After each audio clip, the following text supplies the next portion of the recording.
billion pesos. Kaya peso lang ang nakalagay. Lagyan mo ng S. Yun ang typographica. Pwede yun. Pero ang pinag-uusapan, in relation to, sabi niya ganyan, from letter A, sabi niya ganyan, to blah blah blah with the corresponding 795 billion pesos be replaced with, sabi niya pagkatapos merong Black. ano i-replace mo ngayong amount doon? So from let's say 800 billion to kanya ganon, black.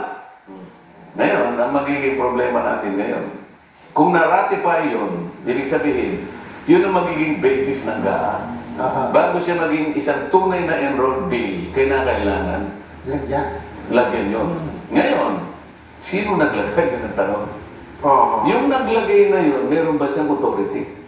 Kasi, Kuya Benny, gusto ko i-emphasize sa ating mga mamamayan, hindi typographical yung isang mahabang gano'n na, amount ang pinag-uusapan will be replaced. Kasi nakalagay, halimbawa, 1,942,000,000 to be replaced by black.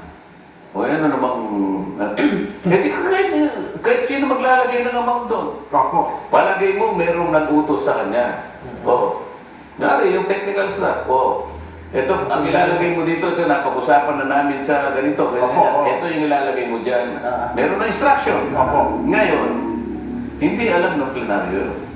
So, walang kaalaman yung buong plenary. Lahat ng pagbabago, plenary action.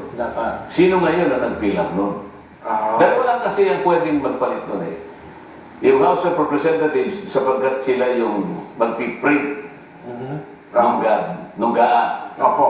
Pag na-print yun, dadalhin sa record section ng Malacanang, i-receive.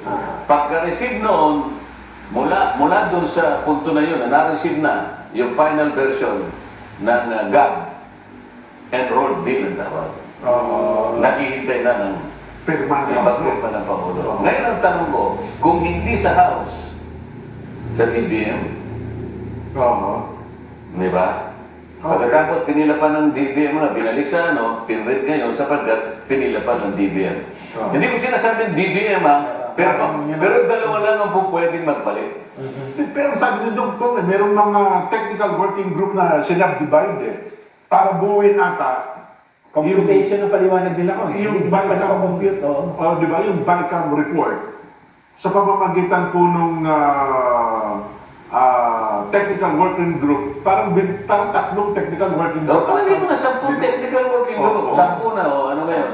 So, ayaw pa lang mo, baka yun ang hindi kaya doon nila binuo kung ano yung mga blanco na yun. Kasi pagdating ko yung kailangan ng Maaring mangyari yun. Ang sinasabi ko at ang tinatanong ko, yung bang technical working group may authority sa plenary ang gagawa. Kasi meron kanya-kanyang responsibilidad yan. Di ba? Kapag hindi dinala sa plenary yan, is deemed illegal. Halimbawa, yung sinasabi ng batas. yung mga blanco ngayon, merong corresponding na nakalagay na motion. Your Honor, sabi niya ganyan, dahil po yung pahina ganito, hanggang sa pahina ganyan, may mga 28 na blanco, ito po yung katapat na ilalagay. I move that this particular sheet of paper be approved by the plenary. So, information pala yun ko? Plenary nga ang magbibigay sila ng salita. Maaaring isang tao lang ang nag-decision yan. Pwede. Mayroong ganyang... Isang tao o dalawang tao. Hindi ba palagi ko sinasabi sa ito? Kaya, nung ako ay nagkaroon ng unang pagkakataon, maka-attend ng BICAM. 15 Congress ito, Jen. Nelson. Aba, medyo excited ako dahil first time ko, Kuya Benny, maka-attend ng BICAM. Okay, sabi ko. Iba-ibang lugar yun eh. 4 na beses yun eh. Aba, napakasarap ng pagkain namin, Kuya Benny. Talagang buffet na mo eh. Diyan ang mga senador, sa harap namin. Nandito naman kami. Basta mahabang mesa yun kasi Commission 12 o kaya 15. But talagang masasabi ko sa inyo, talagang masarap ang pagkain namin. Natawag na bicameral conference. Pero hindi ko parensi, puro kain na ginagawa namin. Wala akong pinag-uusapan eh. Tinitingnan namin yung 2 tao. Sa panig namin, noong panahon na yun, ang chairman ng Appropriations Committee, yung namayapang si Nonoy Andaya. Oo. O sa panig naman ng Senado, ang aking kumare, Senator Loren Ligan. O di pagkatapos na kami kumain, hahanapin namin yung dalawa. Nasaan kayong dalawa? Ayun, nandun sa andun kasi Manila Polo Club. Di ba may garden, may pagkalawak-lawak na green na yun, yung pinag-ano ng golf, nandun sila sa gitna. Naupo doon sa damo, nandun sa... Ano ka kung bike kami ito? Wala naman kaming nalalaman. Yung media, nagkuha na ng picture, tapos umalis na. Photo off na. Ayaw na lang.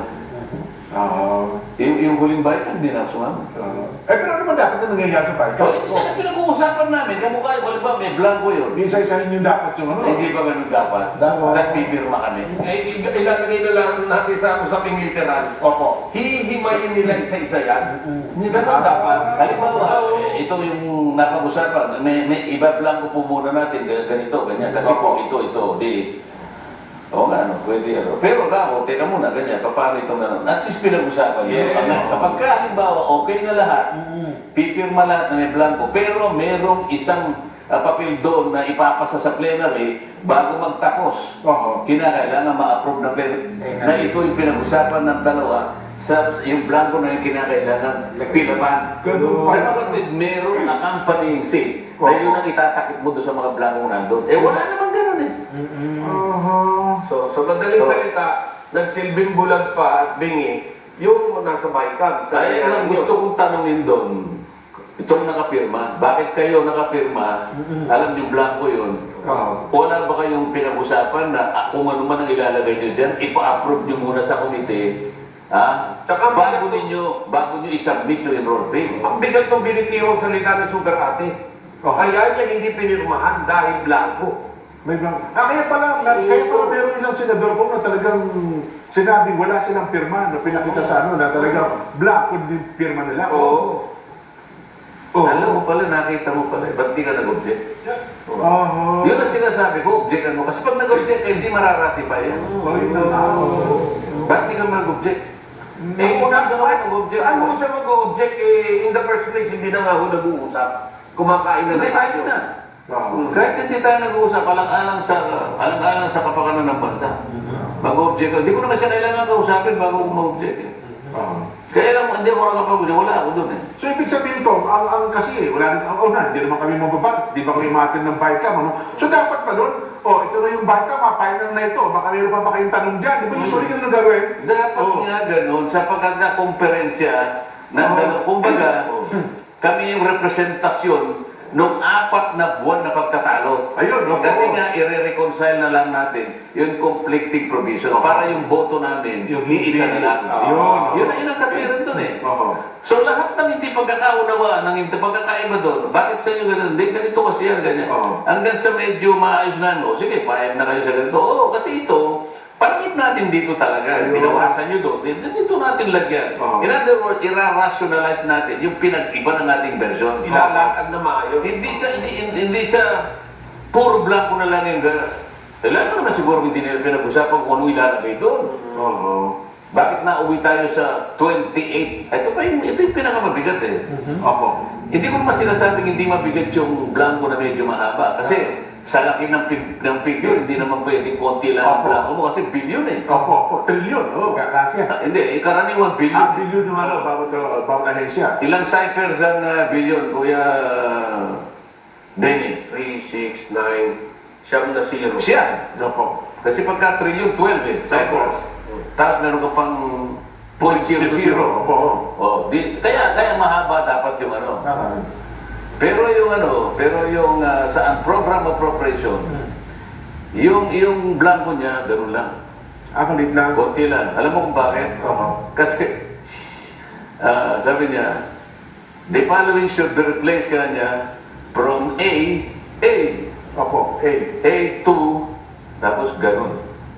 Napakarami nung ilang na baka B, C, D, F, G, alam mo, from A to X, napakaraming... A to Z. Akala mo napakaliit. Pero kasi letter lang ilalagay mo. C, D, F, G. So, pwede mong itago dun yung laki ng gusto mong itago. From A, kanya to... Blank. Kasi, Ganun lang, kasibir yun. Opo. kasi Eh, paano kung yung hindi- pala trillion yun. Eh, sa dami ng sinakop niya eh. Oh. Yan ang gusto kong pagtatanong sana. Magaling